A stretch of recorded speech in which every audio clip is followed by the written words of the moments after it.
How many spells would Frieren know in Dungeons & Dragons? For those that don't know, Frieren is a show about an elf who journeyed with the hero's party, but because of elves' incredibly long lifespan, the party has since disbanded after defeating the big bad evil, and Frieren's journey continues throughout her incredibly long life, reconnecting with old friends, watching them pass away from old age, and her biggest journey is to collect as many spells as she can throughout her travels. But how many spells can we actually get while remaining true to character? There's obviously going to be a ton of spells available. I'll include all of them up on Patreon with the character sheet. So let's go ahead and dive into the build. And by the end of it, you're going to know exactly how many spells Frieren would know in D&D. Down to the exact number, because it's going to go far beyond what a normal caster would. But let's go ahead and get started with the species. Obviously, Frieren is an elf. Elves get some good bonuses like Dark Vision, Fey Ancestry, so they have advantage against the Charmed condition,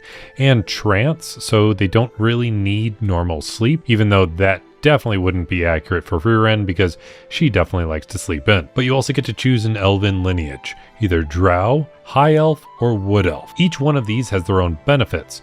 Drow gets increased dark vision and they get access to the spells Fairy Fire and Darkness, all of which doesn't really feel like Frieren. Wood Elves get increased movement speed and they get access to the spells Longstrider and Pass Without Trace. Again, doesn't really feel like her. Then we get High Elf. This gives you the Prestidigitation cantrip by default, and whenever you finish a long rest, you can replace that cantrip with a different cantrip from the wizard spell list. This means that your spellcasting has already expanded incredibly, because since you can swap out the cantrip on every long rest, that means that you have access to the entire list of wizard cantrips, outside of a few exceptions, which we will get into shortly. Then once you hit 3rd level in your overall build, you automatically get Detect Magic, and at 5th level, you get Misty Step. Then when it comes to a background, we need to start expanding that spell list as quickly as possible. And there's actually 3 good options for this. And they're all from the Heroes of Faerun book, because that gave us a bunch of backgrounds connected to certain houses. Each house has their own spell list that expands the spells you can know. And the 3 best choices are going to be the House Deneath, I think that's how you pronounce it.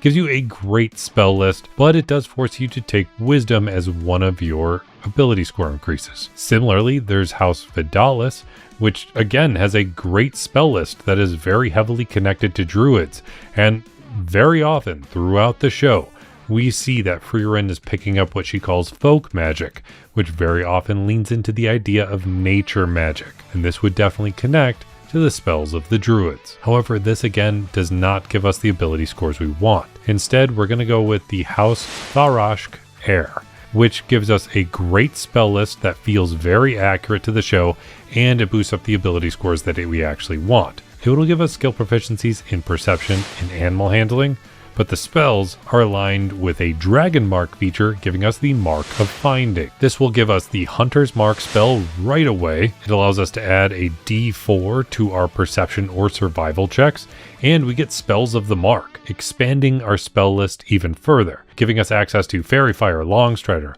Locate Animals or Plants, Mind Spike, Clairvoyance, Speak with Plants, Divination, Locate Creature, and Commune with Nature, many of which feel like druid spells, aka folk magic from the show. Then when it comes to an actual class that we want to choose, it's very obvious Frieren is a full-blown caster, meaning that we have the choice between Bard, Sorcerer, Cleric, Warlock, or Wizard. But if we're sticking true to character, it's gonna be pretty obvious, because Frieren is not great when it comes to social stuff. So anything that leans into charisma, like Warlock, Sorcerer, and Bard, are not going to be great options. So let's throw those out. Then she makes it pretty apparent that she is not good at divine type spells. So Cleric is also thrown out. So between Druid and Wizard, it's kind of obvious we're going with a Wizard. We can try and collect any additional Druid spells connecting to that folk magic that we talked about, but Wizard is just the obvious choice. Intelligence is definitely the main stat. Wisdom would give her way too much insight, and we don't really want that if we're staying true to character. Becoming a wizard gives us a few things. First, we can choose 2 skills. We'll grab Arcana and History. both of which really fit the character. We get the feature Ritual Adept, so you can cast any spell as a ritual if that spell has the ritual tag, and the spell is already in your spellbook. But more importantly, you don't even need to have the spell prepared, you just have to actually read it from your book. Also at first level, you get Arcane Recovery, so you get some magical energy from your book, allowing you to recover some spell slots in a short rest, instead of always having to wait for a long rest.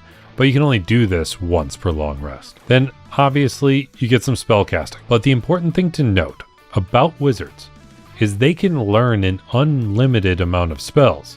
The only thing that's actually limited is the spells they have prepared every day. They can have 3 cantrips right away, and they can swap one of those out every long rest, meaning that it's even easier to swap out your cantrips. And you can learn an additional cantrip at 4th and 10th level, but more importantly, with the spell book itself, you can always add spells here. The only caveat is that it takes you time, which you have plenty of, and money, which in the show, you're constantly running out of. So this makes more sense as to why you never have that much money, because you're always spending it on spells. So you can learn every spell available to wizards and just prepare the ones you want for any given day. And you can prepare more and more spells as you level up throughout Wizard. But that means that we're just going to assume that throughout the entire time of your existence, you've collected every spell that you can, meaning that you're grabbing every spell available once you hit that level of spell casting, which right now you only have access to first level spells. But we will have additional ways to expand that spell list, because there's a few wizard spells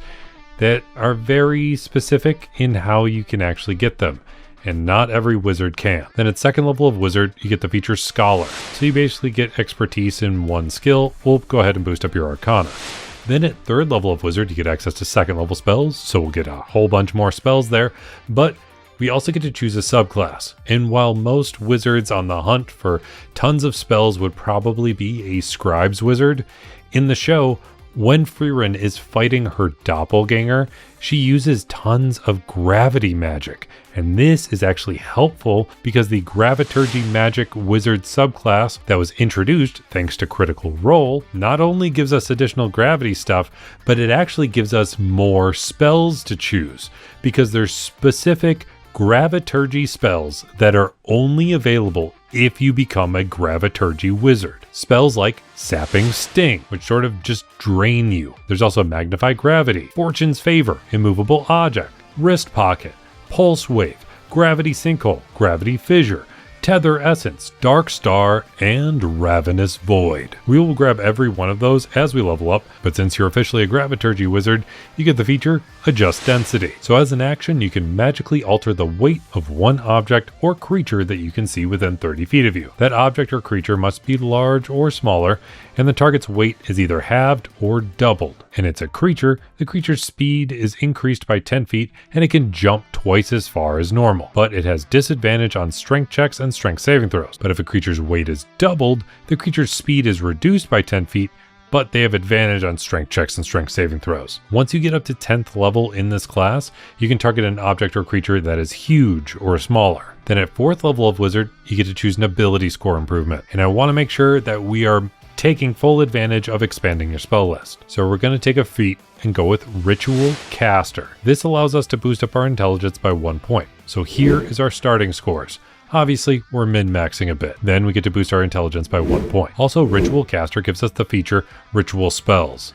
So you can choose a number of level 1 spells equal to your proficiency bonus that have the ritual tag. You always have these spells prepared, and you can cast them with any spell slots you have, and you can increase this as your proficiency bonus increases as well. You also get the feature Quick Ritual. So with this benefit, you can cast a ritual spell that you have prepared using a regular casting time rather than an extended casting time for a ritual. Doing so doesn't require a spell slot, just like any other ritual casting, but you can cast it faster, which was the big downside of ritually casting anything. Now, because this will upgrade as you get increased proficiency bonus, you can technically get up to 6, but there's only 4 that we're able to grab that's actually going to help us, because we can already grab every ritual spell from the wizard spell list without worrying about it. So we want to grab spells from other spell lists to actually expand our spell list further. So we'll grab Speak with Animals, which is usually a druid thing, Ceremony, which is usually a cleric thing, but not too divine that it doesn't feel true to character, detect poison and disease, and purify food and drink, leaving the last 2 spell options free. Then at 5th level of Wizard, you get access to 3rd level spells, and you get the feature Memorize Spell. So whenever you finish a short rest, you can actually swap out some spells a little more easily by swapping any leveled spell that you have prepared for another leveled spell. Then at 6th level of being a Graviturgy Wizard, you get Gravity Well. So you've learned how to manipulate gravity around a living being. Whenever you cast a spell on a creature, you can move that target 5 feet to an unoccupied space of your choice if the target is either willing to move, gets hit with an attack, or fails a saving throw against one of your spells. Then at 7th level of Wizard, you get access to 4th level spells, and then at 8th level of Wizard, you get to choose an ability score improvement. So we're going to take another feat, and we're going to take the feat Potent Dragon Mark. This will allow us to boost up our intelligence by 1 more point. We don't have to rush boosting up our stats because you live so long. But this also gives us the feature Dragon Mark Preparation. So you always have all the spells of your Dragon Mark prepared all the time. So all those spells from your background, they're always prepared. You don't have to worry about adding them to your spell book and then adding them to your spell list to make sure they're prepared, taking up a whole bunch of space. Nope, you just always have all of them prepared. And you get the feature Dragon Mark Spellcasting. So you have 1 extra spell slot to cast if you're using it for your Dragon Mark feat. The spell slot's level is half of your level rounded up to a maximum of 5. You regain this expended spell slot on a short or long rest. Then at 9th level of Wizard, you get an upgrade to your spellcasting, getting 1 higher level of spellcasting. Then at 10th level of being a Graviturgy Wizard, you get Violent Attraction. So when another creature that you can see within 60 feet of you hits with an attack, you can use your reaction to increase the attack's velocity, causing the attack's target to take an extra 1d10 of damage of whatever the weapon's damage type is. Alternatively, if a creature within 60 feet of you takes damage from a fall, you can use your reaction to increase the fall's damage by 2d10. Just forcing them to slam into the ground harder. You can use this feature a number of times equal to your intelligence modifier, regaining all uses on a long rest. Then at 11th level of Wizard, you get access to higher level spellcasting, and then at 12th level of Wizard, you get another ability score improvement. And it's time to just round out a couple scores. So we're going to boost up our intelligence and dexterity by 1 point each. Then at 13th level of Wizard, you get access to a higher level spellcasting again. Then at 14th level of being a Graviturgy Wizard, you get Event Horizon. So as an action, you can magically emit a powerful field of gravitational energy that tugs at other creatures for up to 1 minute, or until your concentration ends, as if you were concentrating on a spell. For the duration, whenever a creature hostile to you starts its turn within 30 feet of you, it has to make a strength saving throw against your spell save DC. On a failed save, it takes 2d10 force damage, and its speed is reduced to 0 until the start of its next turn. On a successful save, it takes half as much damage, and every foot it moves costs 2 extra feet of movement,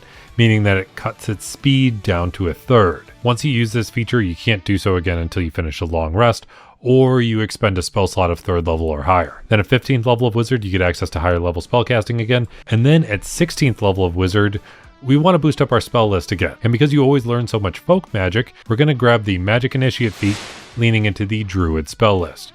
I wanted to wait to grab the Magic Initiate feat until after we maxed out our intelligence though, because Magic Initiate doesn't boost up any stats. So we're going to grab the cantrips, Druidcraft, and Mold Earth.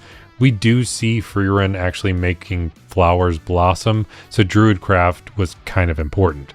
Then we can grab a 1st level spell from Druid and just grab Entangle. Then at 17th level of Wizard, you get access to 9th level spells, which is the highest level spellcasting in D&D. And then at 18th level of Wizard, you get Spell Mastery. So you can choose a 1st and 2nd level spell from your spell book. They have to have a casting time of an action, but you always have these spells prepared and can cast them at their lowest level without ever expending a spell slot. So we want spells that are very reliable or insanely helpful. So we're going to grab Magic Missile because they always hit unless the person you're casting against casts Shield. And then we'll also grab Hold Person because holding one of those terrible demons in place is going to be insanely helpful to the entire party. Then at 19th level of Wizard, we get to choose an epic boon. So we want to boost up our spell list one final time. And we're going to grab the Boon of Sybaris, allowing us to dive into the Sorcerer spell list. So we can choose a level 8 or lower spell from the Sorcerer spell list, and we can cast it once without using a spell slot but there's only a few spells that sorcerers have that wizards don't. There's spells like Chaos Bolt, but that was essentially replaced with Chromatic Orb, Enhance Ability, Daylight, Dominate Beast, Insect Plague, Firestorm, but I'm going to go with the strongest one I can, which is going to be an 8th level spell and go with Earthquake. Then at 20th level of Wizard, you get signature spells. So you get 2 3rd level spells that are always prepared, and you can cast them once for free. So we'll grab Counter Spell, because if you're ever going to deal with another spellcaster, you want that handy, and Fly, because Frieren is flying around pretty often. And that brings us to 20th level overall, which is max level in D&D. But the big question is, how many spells do we actually know? So not including cantrips, because you can swap those out at any time. Despite the fact that you got 1 extra one from choosing Graviturgy Wizard, you can have an additional one prepared thanks to being a high elf, and you have 2 more cantrips from the Druid spell list thanks to having the Magic Initiate feat, giving you that Druidcraft and Mold Earth. But all of the feats not connected to our background gave us 6 additional spells. Becoming a Graviturgy Wizard gave us access to 10 more leveled spells. Our background expanded it even further, and in total, we wind up knowing 366 different spells, not including cantrips. The biggest challenge is going to be fitting that into one single spell book and figuring out which ones you want to actually prepare every day. But that's how I would build Frieren from the anime and manga, trying to learn as many spells as possible in Dungeons & Dragons. If you want access to the character sheet, it's available up on Patreon with all 366 spells. And if you made it all the way to the end of this video, let me know by hitting that like button. And I'll be here hoping you roll at least 3 nat 20s in your next D&D session, especially if you want to play as Frieren in D&D.